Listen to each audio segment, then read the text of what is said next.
Cruising S14 here, but really shallow on entry through clip 1 there, and only just getting himself out wide enough to clip 2 there as well.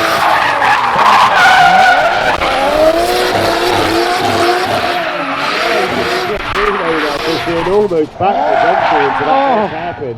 And again. Early initiation there from Luke. Figuring out a bit more than he's put on a bit through the center there.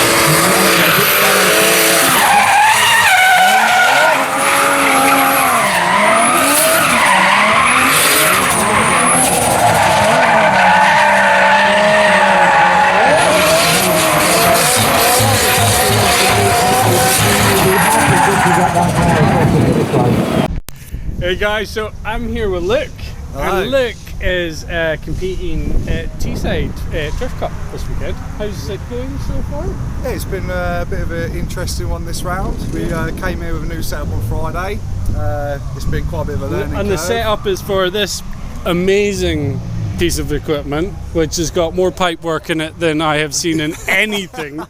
Yeah, it's got a bit. Yeah, so how's it been going? Yeah, really well. I mean, I've been getting more and more confident with the car as the weekend's gone on. It's certainly been a bit of a dialing it in game, but it's been feeling better and better. So really what is this? What is the setup you've got here? So obviously we've got a JZ. Yes. Yeah. 1 or 2? That's a 1 JZ. Okay.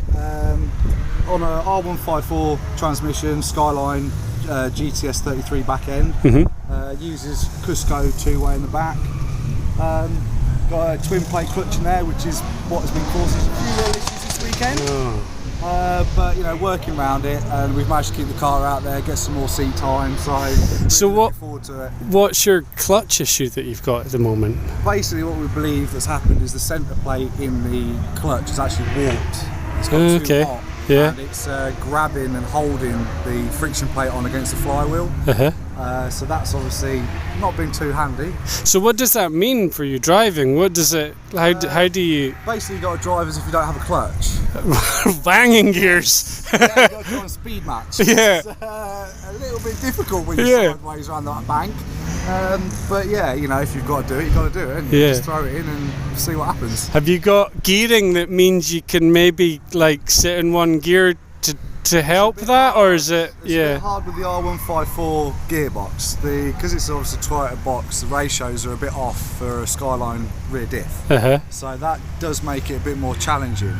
If you tried to say get into that bank in 4th gear, then you'd need a bit more power than what that's running. Let's just say that. So what power are we running in this? That's at 500. Still, that's quite a lot. It's a lot. It's a lot. Yeah. It's a lot. And there's a lot going on in here as well. Like, but it's all quite. It all looks like this really purposeful. Like you've like a lot of big pipe work going on, a lot of cooling and kind of. Yeah, well, obviously with drifting, the biggest problem we all face is temperatures with everything. You know, whether it's water, oil, even like with the power steering fluid can be a problem. So to try and protect as much as we can, then we've ended up using that as a power steering cooler. That's the engine cooler. So we just sit them side by side at the front. The usual rear rad setup that a lot of guys are running these days. Yeah, but yours is quite different because you like got. There's not a lot of holes cut. Yeah, do you have a quick look at that? Because it's really interesting. Like I was like, how does it work? You've got one fan, but there's actually.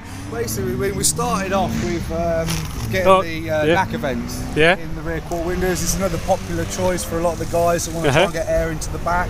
That does help out quite a lot. And then in the back, it's basically like a lot of fans, really. I'm not too keen on all the cutouts myself, just for preference. So I'm trying to find ways around it. So what we've ended up doing is basically got the 2 ducts that feed into the back under there, which actually even have fans built on them as well. Oh wow! So that can draw in a bit more extra air.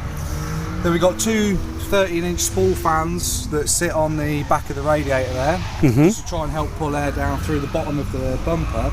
And something that we've been testing to try and find other ways of getting hot air out the car. We actually have been tested by using another fan that sits below the tubing at the back, and we've just been using that to try and literally pull hot air out of the boot.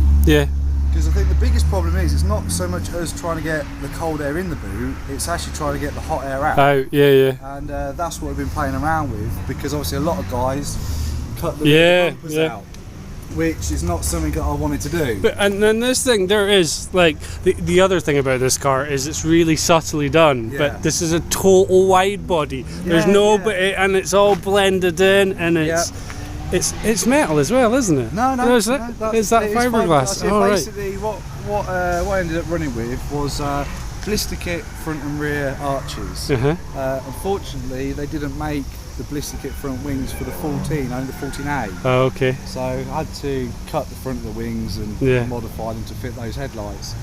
So yeah, and then literally modified, there's a few adjustments and modifications with Rocket Bunny front and rear bumpers. Just to get them to sit round the arches was the biggest issue because of them being so wide. But at the same time, I actually originally wanted to go with the look of the car where it was a wide body, but you could almost say that maybe it even came from Nissan looking like that. Yeah, it does. Really looks really factory, doesn't it? That's kind of like the look I wanted to go for. Don't get me wrong, I love all these kits, especially like, well, this is missing now. what used to be over there. I love the look of them, but I just wanted to try and do something that just looked a little bit different. But something that, like you said yourself, it's not too in your face. No, you have to look at the car to notice it. So anyway, so you were testing this one, and is you finding it's working? It is helping. It has made quite a bit of a difference with getting the temperatures to drop. Like the engine still gets quite hot, but at the same time, what is hot to you? Well, 9 times out of 10, it's generally just sitting around 90-95. If you can get enough back-to-back runs, you will get it to just go over 100, maybe get to 105, but I've never had it go above that. I know some of the other guys have had as high as 115, 120 in theirs, which they've not had any problems with, and it kind of makes you feel all right to try it yourself. But at the end of the day, if I can keep it below that, I'm happier. See, now with all these electric fans, how are you? Like, are you not drawing power? Have you got enough? Yeah, basically everything on the car's gone electric. So the power steering's electric, the water pump's electric, obviously all the fans are electric instead of the old viscous setup. Everything went electric, so to try and compensate, we basically went with the Wasp alternator for the 2JZ that they do, and that's rated up to 320 amps. Really? So that's the standard alternators were around 80, 90 amps. So to get 320, that's made a big improvement. And then obviously we had to change the battery to suit, because originally we were running one of the smaller type Odyssey batteries that are very similar size to the standard jab size battery, but obviously it just couldn't hold enough amps, and you were like drawing so much away before you got enough back in it. So we actually went with a dry cell leisure battery basically, so it's quite a big battery. But is that in the car? You said basically sits down in the back there. Just see it in there. Oh yeah, nice. What do you call it as well? Nice. Battery mount and that all made there? Yeah, homemade, just to try and make, obviously, something like that, you've got to make sure it's very secure. I've seen a few occasions where they wander a bit, it's a bit scary. So, I wanted to make sure that didn't happen.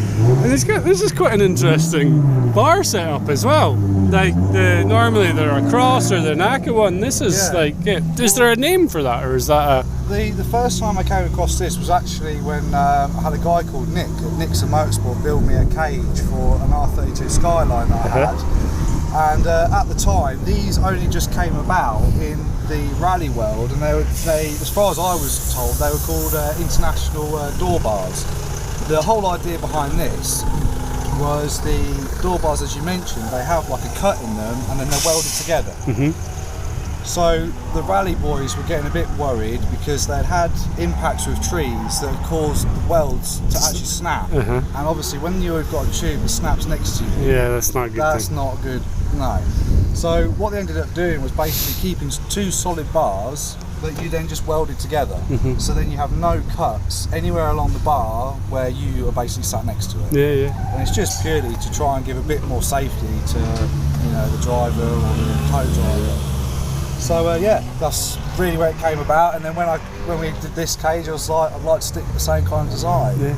The inside of this is really nice as well. So is that like a factory dash of some sort? Yeah. It looks like so. It's a factory dash that literally was just moulded on some of the pod holders. Oh, see, that's all right. They're actually moulded onto the top, and then it's actually, although it still looks factory, the dashboard's actually painted. All right. So that was all moulded on, and the whole dashboard was painted in satin black basically to keep it looking the same as it was from factory. A lot of the switches ended up getting put on the roof from the ignition. Oh, yeah, I love that. That's a cool set. It makes you feel like an airplane, doesn't it? Yeah, that's it, yeah. It's a nice feeling. Yeah. And then yeah, like the old lighter, cigarette lighter got used as a fire extinguisher pull cord. Ashtray as well, obviously the kill switch now lives. That's just a display for the electric water pump, so that tells me the temperature, how it's running. Yeah. And that controls all the fans, the water pump, a lot. And is this a road car? It used to be when it was first. Yeah. I did build it for nothing more than the intention to drift it. Yeah. That is all it was for. But at the same time, when I went through the process of building the car, I wanted to have it on the road before I competed with it, and it was more so just to get mileage on it. You know, the whole car was a ground up, bare shell rebuild. It went right the way back to nothing. I mean, the car was shot blasted. Yeah, you can see just this paint. It was like it's everywhere. It's not like it's that. not, Like no. it is. It's one entire colour. That's it. So yeah, we basically we mock fitted everything, we fabricated everything, made sure everything fitted, tested it all, stripped the car back down again, then had it all painted, got it all sorted out, and then went back to the final build of it. Yeah, no, it is. It's just, it looks so little. There's so much time being spent on just little details. It's not a lot of stuff just hanging about, zip tied in place, is there? I'm too fussy. Yeah, I can see. Just ask me how fussy he is. I suppose he's told you built it all himself. Yeah, he did actually. He's just like, he's one of these people that just likes to pinch your credit. Oh, You know, one of them. jumps One in of at them the end. followers, you know? Yeah, that's it. Tightens that last bolt. Yeah. So, let's maybe run through quickly the turbo setup and things like that. What kind Okay, well basically it's a Holset HX35. It has been reworked a little bit. Yep. It's got the 7-blade intake impeller on the front. And the exhaust housing, we downsized the exhaust housing slightly to get it to spool up a bit quicker. So that's what now, size? Yeah, what size is that? if I remember rightly, I think that's Holset work on like 10 centimetres squared. So they don't really work on like an AR as such. They do like centimetre squared sizes. So that one on there is a 10 now. It used to be a 14 before, which was just too big. I wasn't getting on full boost until about 4.5, 4.7. Yeah, that's just a bit too late. Yeah. Especially when you want to punch throttle. So we changed it down to a 10. It's got stage 2 cams in. We dialed the cams in as well. So now I'm spooling boost in like mid to high 2s. But by the time I'm at about 3, 4, 100 RPM, then I'm about 1.6 bar at that point. Yeah. So it does pick up a lot better now. But other than that, it's 800cc silent injectors in there, forged pistons in it, you know, your usual ACL bearings, ARP rods, you know, what a lot of the guys all run really. There's a Q45 throttle body, which comes off of a V8 Nissan engine. Run that on an aftermarket intake. All the, obviously, as you said yourself, all the pipe work is kind of everything that we just put together ourselves really. So yeah, so they've gone over to the electric power steering pump on there. And what's the electric pump from? That's actually from a Vauxhall Astra. Yeah. Yeah, Vauxhall Astra. Bit interesting wiring that in for the first time. How come? Well, there's 2 sensor wires on these, and at the time we basically wired it in with both sensor wires together because all it wanted to see was a voltage. Yeah. So it's like, that's fine. We'll just have it so when you turn the ignition on, it sees voltage. What we didn't realise is that it needs to see voltage down both those wires at separate times, because otherwise it runs on a timer and then cuts out.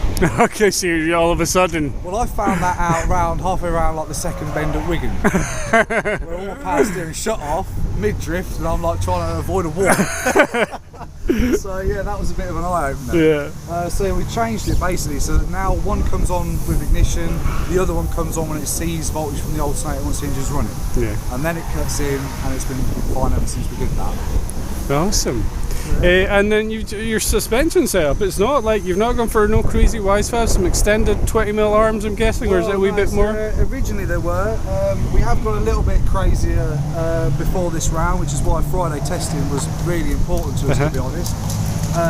We have modified the hubs. Okay. The arms actually extended 50mm now. Oh, is it 50mm? Okay, originally it was 20, but we went with 50 because of how we modified the hubs further. So we needed just to get a bit more clearance on the back of the wheel. So yeah, it's but no, I haven't gone with any of the wise fab or any of the other stuff. It's just literally stuff that you can do at home if you can use a grinder and well. Yeah, and you, by the looks of this car, you definitely can use a grinder and a welder. It doesn't look like it's a problem for you. Well, I think you get tired of it.